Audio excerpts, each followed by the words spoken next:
안녕하세요. 저는 남편과 작은 가게를 운영하는 혜리라고 해요. 정부에서 가게 지원금이 지급된다는 소식을 들었을 때 제 마음속에는 작은 희망이 피어났습니다. 요즘처럼 모든 물가가 오르고 아이들 학원비는 하늘 높은 줄 모르고 치솟는 시기에 이 돈은 분명 우리 가족에게 단비와 같을 것이라고 생각했죠. 저는 벌써 머릿속으로 이 지원금을 어디에 쓸지 계획을 세우고 있었습니다. 우선 밀린 아이들 학원비부터 해결하고 남은 돈으로는 급증한 생활비에 보탤 생각이었어요. 혹시 모를 비상 상황을 대비해 일부는 비상금으로 남겨두는 것도 좋겠다고 판단했습니다. 팍팍한 살림에 숨통을 여줄 작은 여유가 생긴다는 생각에 오랜만에 마음이 조금은 가벼워지는 듯했습니다. 남편 김준혁 씨에게 지원금 이야기를 꺼냈을 때였습니다.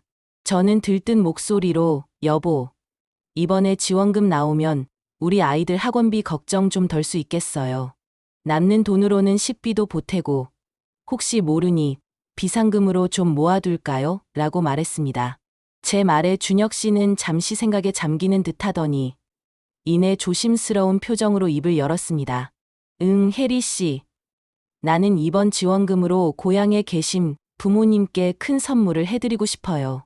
그의 말에 저는 순간 제 귀를 의심했습니다.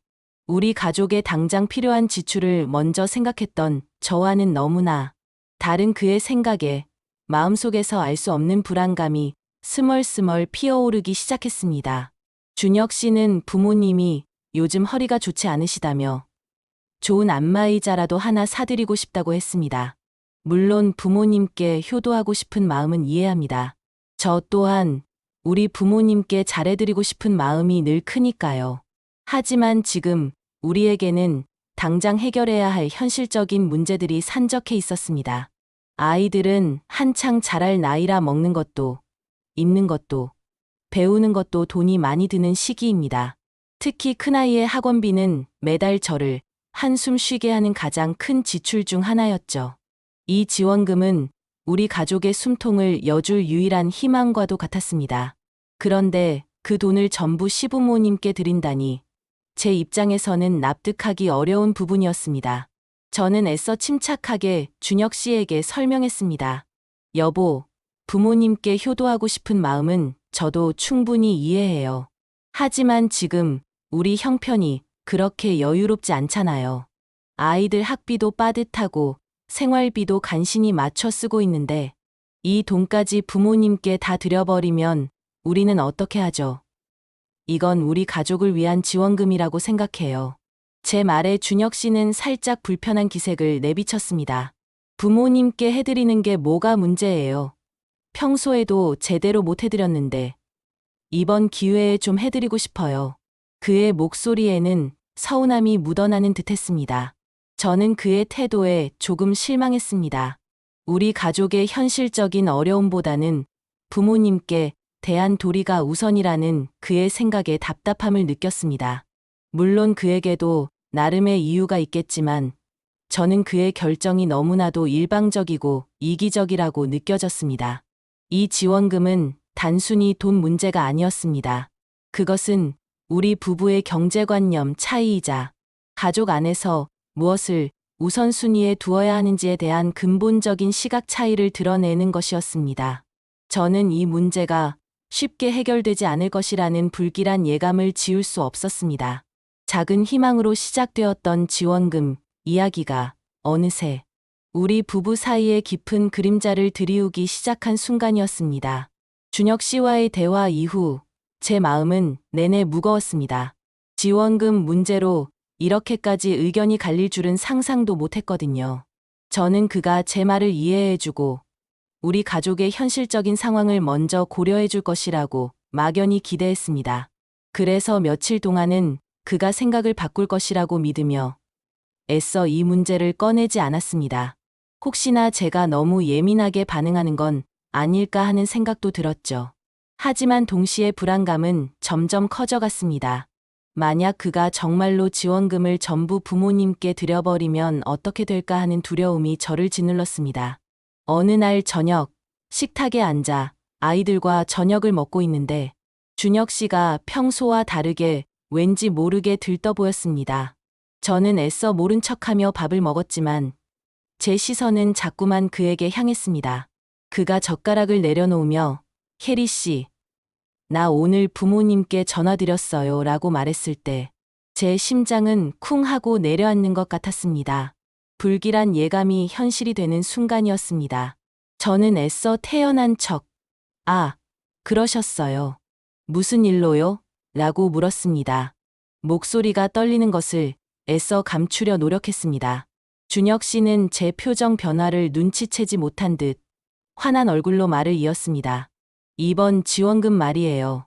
부모님께 다 드렸어요. 안마의자 사시라고요. 부모님이 너무 좋아하시더라고요. 평생 이렇게 큰 돈은 받아본 적이 없으시다고 하시면서 그의 말은 제 귀에 닿는 순간 마치 얼음물이라도 끼얹은 듯한 충격으로 다가왔습니다. 다 드렸다고 상의도 없이 어떻게? 머릿속이 하얗게 변했습니다. 분노와 배신감 그리고 허탈감이 뒤섞여 저를 집어삼키는 듯했습니다. 저는 아무 말도 할 수 없었습니다. 그저 멍하니 그를 바라볼 뿐이었죠. 아이들이 눈치챌까봐 애써 표정 관리를 하려 했지만 제 얼굴은 이미 굳어 있었을 것입니다. 준혁 씨는 제 반응에 당황한 듯 혜리 씨, 왜 그래요? 기분 안 좋아요? 라고 물었습니다. 저는 겨우 정신을 차리고 떨리는 목소리로 지금 무슨 말을 하는 거예요? 저랑 상의도 없이 그 돈을 다 드렸다고요? 우리 아이들 학원비는요? 생활비는요? 그 돈은 우리 가족을 위한 돈이었잖아요. 라고 소리쳤습니다. 제 목소리는 제가 생각했던 것보다 훨씬 더 격앙되어 있었습니다. 아이들이 놀란 듯 저희를 번갈아 쳐다봤습니다. 준혁 씨는 제 예상보다 더 당당한 태도를 보였습니다. 부모님께 해드리는 게 뭐가 잘못이에요? 내 돈인데 내가 쓰고 싶은 대로 쓰는 거죠. 그리고 부모님께 효도하는 게 뭐가 나빠요?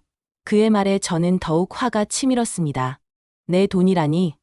우리가 부부인데, 우리 가족의 돈인데 어떻게 그렇게 말할 수 있지? 그리고 효도라는 이름으로 가족의 생계를 위협하는 게 정당한가? 제 머릿속은 온통 이런 생각들로 가득 찼습니다. 저는 더 이상 식사를 이어갈 수 없었습니다. 자리에서 벌떡 일어나 방으로 들어갔습니다. 방에 들어와 문을 닫자마자 저는 주저앉아 버렸습니다. 눈물이 왈칵 쏟아졌습니다. 그동안 팍팍한 살림을 꾸려나가며 느꼈던 모든 어려움과 서러움이 한꺼번에 터져 나오는 듯했습니다. 이 돈으로 조금이나마 숨통이 트일 것이라고 기대했던 제 희망은 산산조각 났습니다. 그리고 무엇보다 저와 상의 없이 제 반대에도 불구하고 독단적으로 행동한 준혁 씨에게 깊은 배신감을 느꼈습니다. 이 사람이 정말 우리 가족을 생각하기는 하는 걸까?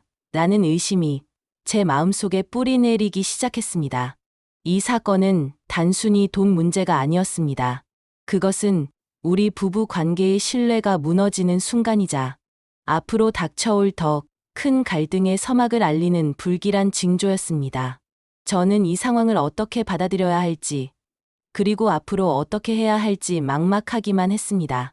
방으로 들어와 문을 닫고 한참을 울었습니다. 눈물이 마르지 않는 샘물처럼 계속 흘러내렸습니다. 아이들에게 엄마의 이런 모습을 보여주고 싶지 않았지만 제 감정은 이미 통제 불능 상태였습니다. 흐느끼는 소리가 혹시라도 들릴까봐 베개의 얼굴을 파묻고 소리 없는 울음을 터뜨렸습니다. 내가 뭘 그렇게 잘못했지? 왜 나랑 상의도 없이 이런 중요한 결정을 해버린 거지? 분노와 함께 밀려오는 것은 깊은 허탈감이었습니다. 남편과의 신뢰가 이렇게 한순간에 무너질 수 있다는 사실이 저를 더욱 아프게 했습니다. 밤늦도록 잠을 이룰 수 없었습니다. 뒤척이며 천장을 바라보는데 머릿속에는 온통 아이들의 얼굴과 앞으로 닥쳐올 경제적인 어려움에 대한 걱정뿐이었습니다. 당장 다음 달 학원비는 어떻게 해야 할지, 식비는 또 어떻게 줄여야 할지 막막했습니다. 지원금으로 조금이나마 숨통이 트일 것이라는 기대는 산산조각 났고, 이제는 그 빈자리가 더욱 크게 느껴졌습니다. 저는 이 상황을 그저 앉아서 지켜볼 수만은 없다고 생각했습니다. 무언가 행동을 해야만 했습니다. 이대로 무너질 수는 없었습니다. 다음 날 아침, 저는 평소처럼 아이들을 학교에 보내고 준혁 씨가 출근한 것을 확인한 후 조용히 책상에 앉았습니다. 그리고는 우리 가족의 통장 내역을 하나씩 확인하기 시작했습니다. 온라인 뱅킹 앱을 열고 이체 내역을 훑어 내려갔습니다. 제 손가락이 화면을 스크롤할 때마다 심장이 더욱 빠르게 뛰었습니다. 그리고 마침내 가계 지원금이라는 명목으로 입금되었던 금액이 정확히 그 액수만큼 시부모님 계좌로 이체된 것을 확인했습니다. 그 순간 제 눈앞이 캄캄해지는 듯했습니다. 정말로 다 보내버렸구나. 저는 다시 한번 배신감에 몸을 떨었습니다. 단순히 돈을 보낸 것을 넘어 저와의 약속을 무시하고 가족의 미래를 외면한 그의 행동에 대한 실망감이 저를 압도했습니다. 하지만 동시에 저는 더 이상 울고만 있을 수 없다는 것을 깨달았습니다. 이 상황은 제가 감정적으로만 대응해서는 안 되는 문제였습니다. 저는 이성적으로 그리고 단호하게 이 문제를 해결해야만 했습니다. 저는 곧바로 가계부를 펼쳤습니다. 매달 고정적으로 나가는 지출과 아이들의 학원비, 그리고 예상되는 추가 지출들을 꼼꼼히 적어 내려갔습니다. 지원금이 없다는 가정하에 앞으로의 한 달, 그리고 2달을 어떻게 버텨야 할지 계산했습니다. 숫자들이 빼곡히 채워질수록 제 마음은 더욱 무거워졌지만 동시에 냉철한 현실 인식이 저를 단단하게 만들었습니다. 이대로는 안 돼. 내가 나서야 해. 저는 준혁 씨에게 메시지를 보냈습니다. 여보, 퇴근하고 할 말이 있어요. 오늘 저녁에 꼭 이야기 좀 해요. 평소 같으면 다정한 이모티콘이라도 하나 붙였겠지만 이번에는 단호한 문장만 보냈습니다. 더 이상 회피하거나 미룰 수 없는 문제라는 것을 그에게 명확히 알리고 싶었습니다. 제 마음속에는 불안감과 분노가 여전히 남아 있었지만 이제는 그것들을 넘어선 단단한 결심이 자리 잡고 있었습니다. 이 문제는 반드시 해결해야만 했습니다. 우리 가족의 미래가 걸린 문제였으니까요. 저는 이제 더 이상 울고만 있는 약한 아내가 아니었습니다. 저는 우리 가족을 지키기 위해 싸울 준비가 된 엄마이자 아내였습니다. 이 순간 저는 일막의 끝에서 이막으로 넘어가는 중요한 전환점에 서 있었습니다. 그날 저녁 준혁 씨가 퇴근하고 집에 들어섰을 때 집 안에는 평소와 다른 팽팽한 긴장감이 감돌았습니다. 아이들은 이미 잠자리에 들었고 거실에는 저와 준혁 씨 그리고 침묵만이 존재했습니다. 저는 식탁에 앉아 그를 기다리고 있었고 그는 제 단호한 메시지 때문인지 평소보다 더 조심스러운 표정으로 제 앞에 앉았습니다. 저는 더 이상 감정을 앞세우지 않으려 노력했습니다. 이미 울 만큼 울었고 이제는 이성적으로 문제를 해결해야 한다는 것을 스스로에게 되뇌었습니다. 저는 먼저 차분하게 말을 꺼냈습니다. 여보, 오늘 통장 내역 확인했어요. 지원금 부모님께 다 보내셨더군요. 제 목소리는 놀랍도록 차분했지만 제 안에서는 용암처럼 뜨거운 분노가 끓어오르고 있었습니다. 준혁 씨는 제 말에 움찔하더니 시선을 피하며 그게 어차피 부모님께 해드리려고 했던 거라 라고 얼버무렸습니다. 그의 변명에 저는 더 이상 참을 수 없었습니다. 어차피요? 어차피라니요. 제가 분명히 반대한다고 말씀드렸잖아요. 우리 아이들 학원비는요? 다음 달 식비는요? 당신은 우리 가족보다 당신 부모님만 중요해요. 제 목소리는 점차 격앙되었고 결국 참았던 분노가 터져나왔습니다. 저는 미리 준비해 둔 가계부를 그의 앞에 펼쳐 보였습니다. 이것 좀 보세요. 매달 나가는 고정 지출이 얼마인지 아세요? 아이들 학원비만 해도 이만큼이고 식비, 공과금, 이 지원금으로 겨우 숨통 트일 거라고 생각했어요. 그런데 당신은 저랑 한마디 상의도 없이 제 반대에도 불구하고 그 돈을 전부 들여버린 거예요. 어떻게 그럴 수 있어요? 제 질문에 준혁 씨는 당황한 듯 말을 잇지 못했습니다. 그는 고개를 쑥 끼고 손가락만 꼼지락거렸습니다. 혜리 씨, 너무 그렇게까지 말할 필요는 없잖아요. 부모님께 해드리는 건데. 그의 나약한 변명에 저는 더욱 화가 났습니다. 부모님께 해드리는 게 잘못이라는 게 아니에요. 상의 없이 독단적으로 행동한 게 문제라는 거예요. 그리고 지금 우리 가족의 형편을 생각해야죠. 당장 아이들 새 학용품도 사줘야 하고 부족했던 학원비도 메워야 하는데 그 돈이면 충분히 해결할 수 있었어요. 당신은 가장으로서 우리 가족의 생계를 책임질 의무가 있잖아요. 그런데 어떻게 그렇게 무책임하게 행동할 수 있어요? 저는 그에게서 시선을 떼지 않고 그의 눈을 똑바로 바라보며 말했습니다. 제 눈에는 실망감과 함께 깊은 상처가 담겨 있었을 것입니다. 이 돈이면 아이들한테 더 좋은 환경을 만들어줄 수도 있었고, 우리 부부도 잠시나마 여유를 가질 수 있었어요. 그런데 당신의 독단적인 결정 때문에 모든 게 물거품이 됐어요. 당신은 우리 가족을 생각하기는 하는 건가요? 아니면 오로지 당신 부모님만 생각하는 건가요?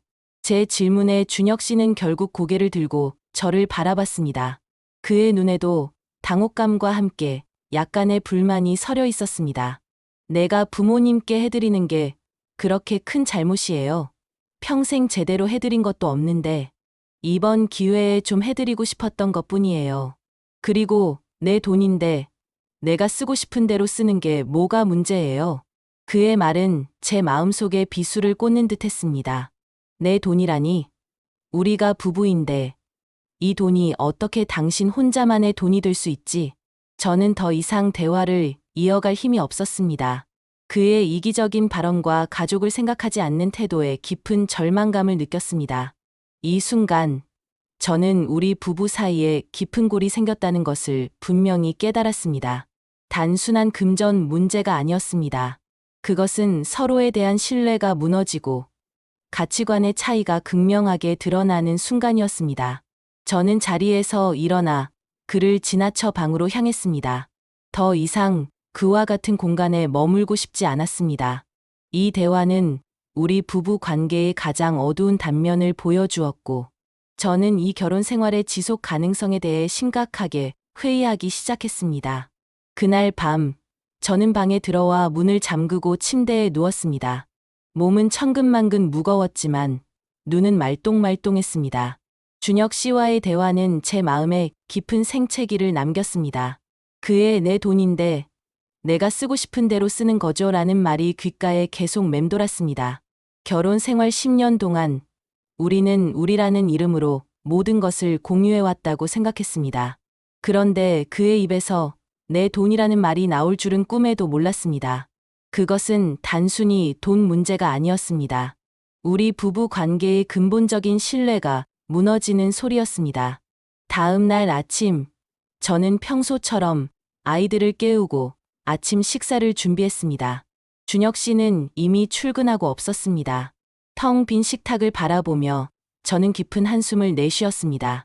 아이들은 아무것도 모른 채 천진난만하게 웃고 떠들었지만 저는 그 웃음소리 속에서도 불안감을 떨칠 수 없었습니다. 당장 다음 달 학원비부터 걱정이 태산이었습니다. 이 지원금으로 숨통이 트일 것이라는 희망이 사라지자 현실의 무게가 더욱 크게 다가왔습니다. 저는 아이들을 학교에 보낸 후 홀로 거실에 앉아 멍하니 창밖을 바라봤습니다. 머릿속에는 온통 앞으로 어떻게 살아가야 할지에 대한 생각뿐이었습니다. 준혁 씨는 자신의 행동이 뭐가 문제냐는 듯 당당한 태도를 보였고, 저는 그런 그에게서 아무런 기대도 할 수 없다는 것을 깨달았습니다. 이 사람과 계속 함께할 수 있을까? 라는 질문이 제 마음속에서 맴돌았습니다. 결혼 생활 내내 쌓아왔던 믿음이 한순간에 무너지는 느낌이었습니다. 며칠 동안 집 안에는 냉랭한 기운이 감돌았습니다. 준혁 씨와 저는 최소한의 대화만을 주고받았고 서로의 눈을 마주치는 것조차 피했습니다. 아이들은 이런 저희의 분위기를 눈치챘는지 평소보다 조용했습니다. 저는 아이들 앞에서 애써 밝은 표정을 지으려 노력했지만 제 마음속은 이미 깊은 수렁에 빠져 있었습니다. 잠도 제대로 잘 수 없었고 입맛도 없었습니다. 하루하루가 고통스러웠습니다. 어느 날 밤, 아이들이 잠든 후 저는 조용히 거실로 나왔습니다. 준혁 씨는 소파에 앉아 TV를 보고 있었습니다. 저는 그에게 다가가 조심스럽게 물었습니다. 여보, 우리 이렇게 계속 지낼 수는 없잖아요. 어떻게 해야 할까요? 제 말에 준혁 씨는 아무런 대답도 하지 않았습니다. 그저 TV 화면만 응시할 뿐이었습니다. 그의 무관심한 태도에 저는 더욱 절망했습니다. 이 사람은 정말 아무렇지도 않은 걸까? 우리 관계가 이렇게 망가지는 것을 보고도 아무렇지 않은 걸까? 그 순간 저는 모든 것을 잃었다는 기분이 들었습니다. 돈을 잃은 것도 물론 컸지만 그것보다 더 큰 것은 준혁 씨에 대한 신뢰와 우리 부부의 미래에 대한 희망이었습니다. 그가 저를 존중하지 않고 우리 가족의 필요를 외면한 채 자신의 도리만을 내세운다는 사실이 저를 너무나도 아프게 했습니다. 저는 더 이상 그와 함께 이 난관을 헤쳐나갈 수 없을 것 같다는 생각이 들었습니다.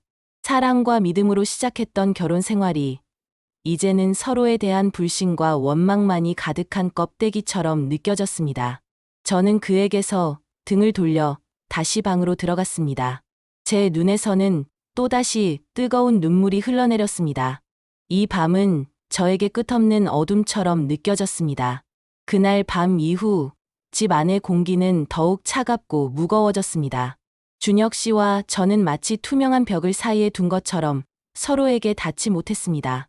대화는커녕 눈조차 마주치지 않았고 각자의 공간에서 숨죽이며 지냈습니다. 아이들은 저희의 냉랭한 분위기를 눈치챘는지 평소보다 말이 없어졌고 저는 그런 아이들의 모습에 가슴이 찢어지는 듯했습니다. 내가 이 아이들에게 이런 모습을 보여주려고 결혼 생활을 하는 건가? 자괴감이 밀려왔습니다. 며칠 밤낮을 고민했습니다. 잠 못 이루는 밤이 이어졌고 피로와 스트레스는 저를 갉아먹는 듯했습니다. 이대로는 안 된다는 생각이 머릿속을 떠나지 않았습니다. 저는 더 이상 무기력하게 이 상황을 받아들일 수 없었습니다. 우리 가족의 미래와 저 자신의 삶을 위해 어떤 식으로든 변화를 만들어야만 했습니다. 하지만 그 변화가 무엇이 되어야 할지, 어떻게 시작해야 할지 막막했습니다. 이혼이라는 단어가 머릿속을 스쳐 지나갔지만 아이들을 생각하면 쉽사리 결론을 내릴 수 없었습니다. 그러던 어느 날, 저는 우연히 오래된 친구인 미나에게 연락을 했습니다. 미나는 저와 비슷한 시기에 결혼했고, 저보다 먼저 이혼을 경험한 친구였습니다. 망설임 끝에 저는 미나에게 요즘 겪고 있는 일들을 솔직하게 털어놓았습니다. 지원금 문제부터 시작해서 준혁 씨와의 갈등, 그리고 무너진 신뢰까지 그동안 꾹꾹 눌러왔던 감정들을 모두 쏟아냈습니다. 미나는 제 이야기를 묵묵히 들어주었습니다. 제 이야기를 다 들은 미나는 조용히 말했습니다. 캐리야, 내 마음 충분히 이해해. 나도 비슷한 경험이 있었어. 그럴 때는 혼자 끙끙 앓지 말고 전문가의 도움을 받는 것도 방법이야. 나도 그때 변호사 상담을 받았었는데 마음 정리하는데 큰 도움이 됐어. 미나의 말은 제게 작은 빛처럼 다가왔습니다. 변호사 상담이라니. 처음에는 너무 극단적인 생각 같아서 망설여졌습니다. 하지만 동시에 이대로는 아무것도 해결되지 않을 것이라는 절박함이 저를 움직였습니다. 저는 미나에게 추천받은 법률사무소에 전화를 걸어 상담 예약을 잡았습니다. 전화를 끊고 나니 손이 떨렸습니다. 내가 지금 뭘 하려는 거지? 두려움이 앞섰지만 동시에 알 수 없는 해방감도 느껴졌습니다. 더 이상 이 상황에 끌려다니지 않고 제가 주도적으로 무언가를 해보려는 첫걸음이었기 때문입니다. 저는 상담 날짜가 다가올수록 불안감과 함께 미묘한 기대감을 느꼈습니다. 어쩌면 이 상담이 제 삶의 새로운 전환점이 될 수도 있다는 희망이었습니다. 상담 당일, 저는 최대한 단정하게 옷을 입고 법률사무소로 향했습니다.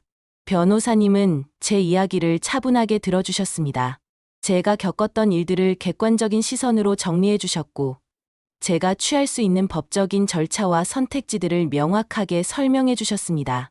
저는 그동안 혼자서만 끙끙 앓았던 문제들이 전문가의 시선으로 정리되는 것을 보며 조금씩 마음의 안정을 찾아갔습니다.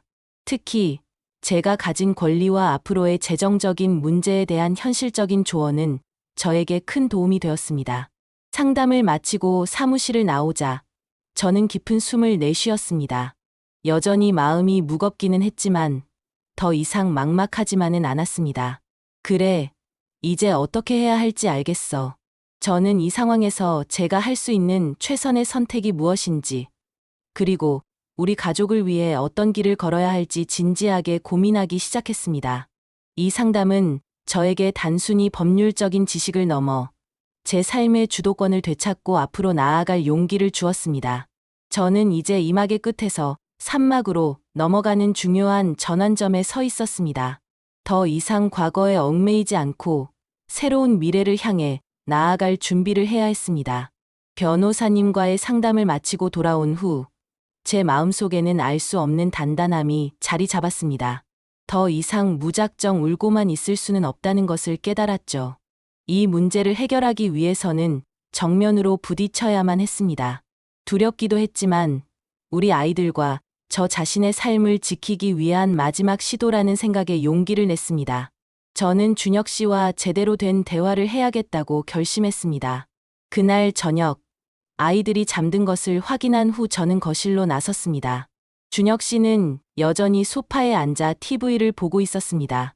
그의 뒷모습을 보는데 왠지 모르게 낯설게 느껴졌습니다. 저는 TV를 끄고 그의 맞은편에 앉았습니다. 침묵이 흘렀고 그 침묵은 저를 더욱 긴장하게 만들었습니다. 준혁 씨는 제 행동에 놀란 듯 저를 바라봤고 저는 그의 눈을 똑바로 마주했습니다. 여보, 우리 이야기 좀 해요. 더 이상 이렇게 지낼 수는 없잖아요. 제 목소리는 제가 생각했던 것보다 훨씬 더 단호했습니다.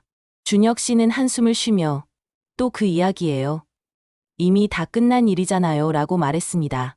그의 무책임한 태도에 제 안에서 분노가 치밀었지만 저는 애써 감정을 억눌렀습니다.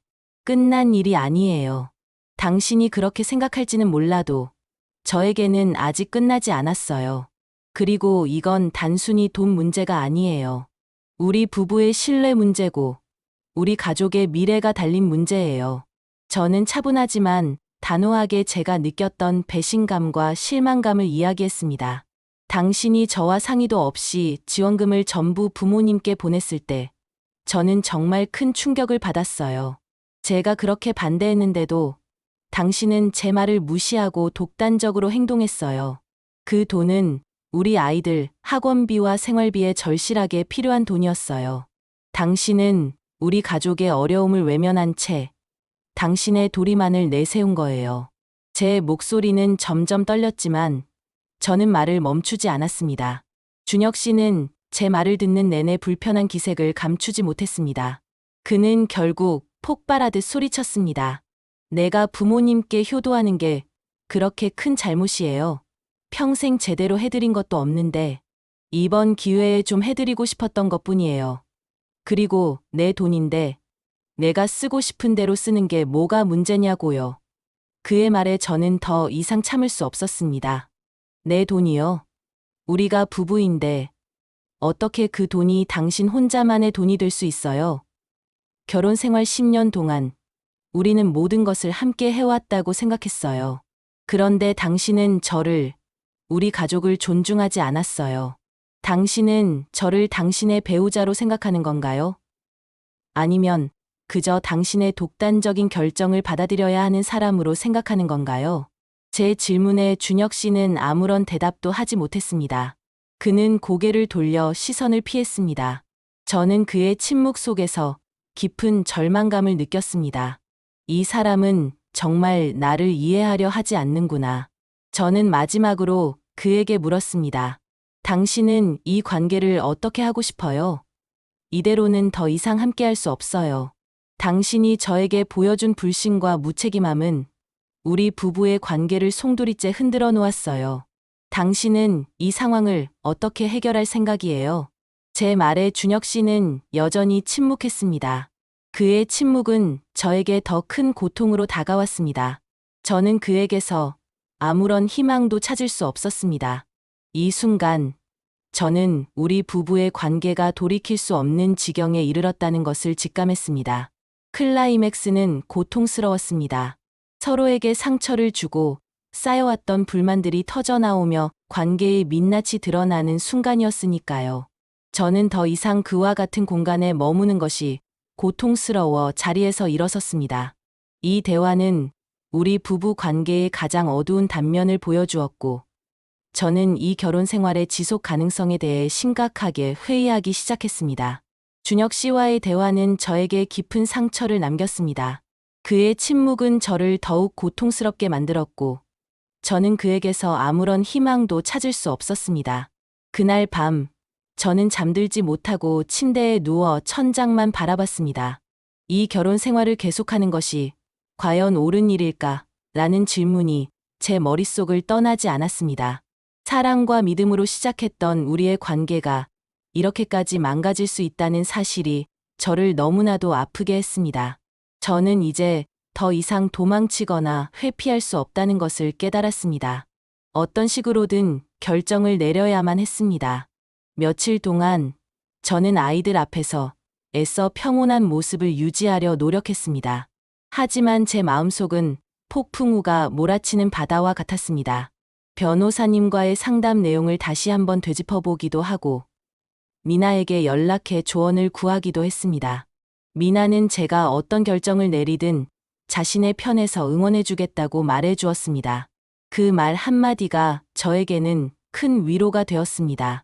저는 이 상황에서 제가 할 수 있는 최선의 선택이 무엇인지, 그리고 우리 가족을 위해 어떤 길을 걸어야 할지 진지하게 고민하기 시작했습니다. 어느 날 아침, 아이들을 학교에 보내고 난 후 저는 준혁 씨에게 다시 한번 이야기하자고 했습니다. 이번에는 감정적으로 폭발하기보다는 제가 내린 결정을 차분하게 전달해야겠다고 마음먹었습니다. 그는 제 말에 놀란 듯 저를 바라봤지만 이내 고개를 끄덕였습니다. 우리는 거실 소파에 마주 앉았습니다.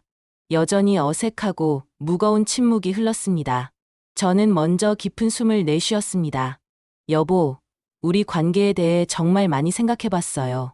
당신이 저와 상의 없이 지원금을 전부 부모님께 드린 일은 저에게 큰 상처를 줬어요.